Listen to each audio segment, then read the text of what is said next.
Сәлеметсіз бе, құрметті достар. Біз бүгін Морзе әліппесімен танысамыз.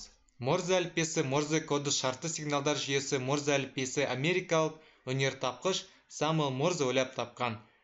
Самуэл Финли Бриз Морзе 27 сәуір 1791 жылы американдық өнертапқыш және суретші. Ең танымал өнертабысы электромагниттік жазатын телеграф, Морзе аппараты және Морзе коды.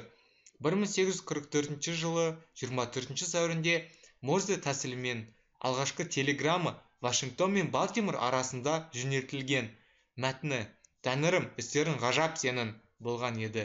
1872 жылы Морзе дүниеден озғаннан кейін оның өнертапқыш ретінде танымалдылығы бәсеңдеді.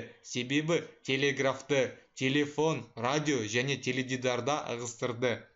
Морзенің 1837 жылғы телеграфы ақш ұлттық мұражайында сақтаулы, ал оның қала сыртындағы үйі тарихи ескерткіш деп танылған.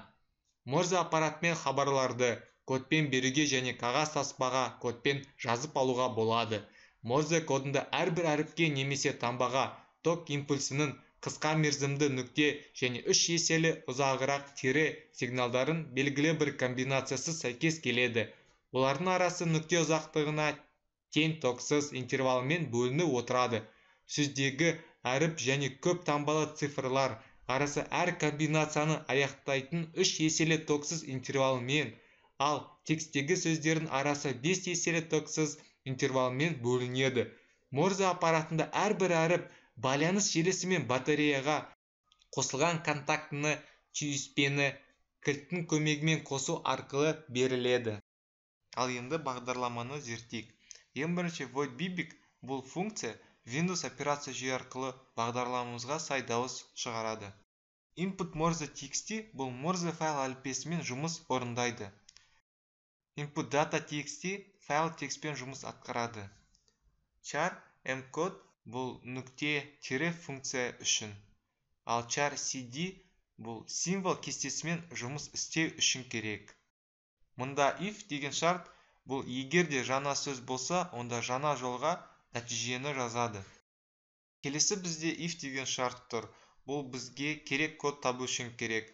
Ал else, онда код таппаса, онда mcode 0 жүзеге асырады, жұмысын атқарады.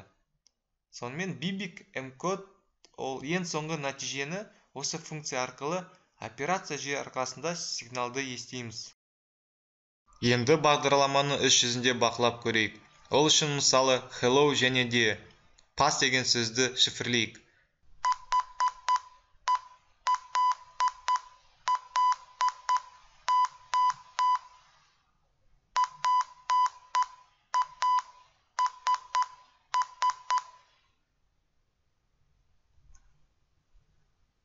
Сіз естіп тұрғаныңыз бұл bibik, ол операция жүйе арқасында Морзе алфавитіне сай сигналдар шығарып тұр.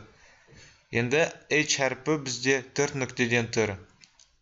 E әріпі 1 нүкте, L әріпі нүкте, сызықша және 2 нүкте. L әріпі қайтадан қайталанып тұр және O әріп 3 сызықша белгісінен тұр. Pass деген сөз дәл осылай әліппе арқылы шифрленеді.